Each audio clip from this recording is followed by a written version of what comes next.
Hello friends நீங்கள் இப்போது தான் என் வீடியோவை பார்க்க வந்திருக்கீங்களா?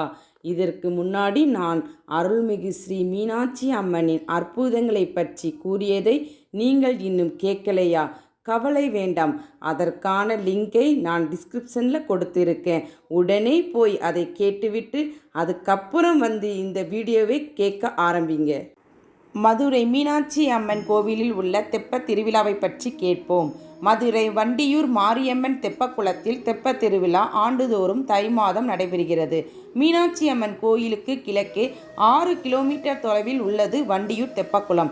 1645ஆம் ஆண்டு பிரசித்தி பெற்ற நாயக்கர் மகால் கட்டுவதற்காக தற்போதுள்ள இக்குளம் இருக்கும் இடத்தில் இருந்து மண் தோண்டப்பட்டது.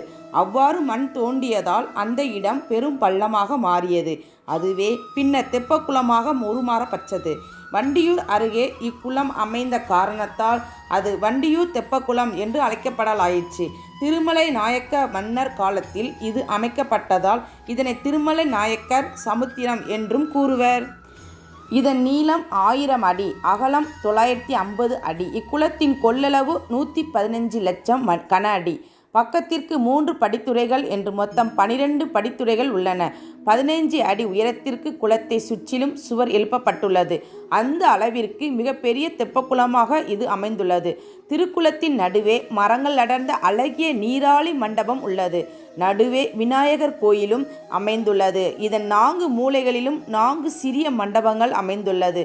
இக்குளக்கரையில் வண்டியூர் மாரியம்மன் கோயிலும் மரகதவள்ளி அம்பாள் சமேத ஸ்ரீ முக்தீஸ்வரர் கோயிலும் உள்ளது. வைகை நதியில் இருந்து சுரங்க குழாய்கள் மூலம் இங்கு தண்ணீர் கொண்டு வரப்படுகிறது. தண்ணீரை ஒழுங்குபடுத்தி விடுவதற்காக வடகிழக்கு மூலையில் அழகிய கல் தொட்டி ஒன்றும் அமைக்கப்பட்டுள்ளது. தெப்பக்குளத்தில் தண்ணீர் நிரம்பி வழிகிற போது நடுவே உள்ள மண்டபத்திற்கு செல்ல படகு சேவையும் உள்ளது. தை மாதம் நடைபெறும் தெப்ப திருவிழாவின் போது மீனாட்சி தேவியும் சுந்தரேஸ்வரும் பூக்கள் மற்றும் மின் விளக்குகளால் அலங்கரிக்கப்பட்ட அழகிய தெப்பக்குளத்தில் வீற்றிருந்து அருள்பாலிக்கின்றனர். 3 முறை தெப்பம் குளத்தை சுற்றி வரும். வண்டியூர் தெப்பத் திருவிழா தென்பகுதி மக்களிடையே மிகவும் சிறப்பு பெற்று விளங்குகிறது. ஃப்ரெண்ட்ஸ், தெப்பத் திருவிழாவை பற்றி கேட்டோம். அடுத்ததாக நவராத்திரி திருவிழாவை பற்றி கேட்போம். அதுவரை இணைந்திடுங்கள் RRG யூடியூப் சேனலுடன். ஃப்ரெண்ட்ஸ், உங்களுக்கு என்னுடைய வீடியோ உடனுக்குடன் கிடைக்க மறக்காமல் சப்ஸ்கிரைப் பண்ணுங்கள். அதே மாதிரி இந்த வீடியோ பிடிச்சிருந்தா லைக் பண்ணுங்கள். மனசில் என்ன தோணுதோ அதை கமெண்ட் பண்ணுங்கள். மறக்காமல் உங்கள் ஃப்ரெண்ட்ஸுக்கு இதை ஷேர் பண்ணுங்கள்.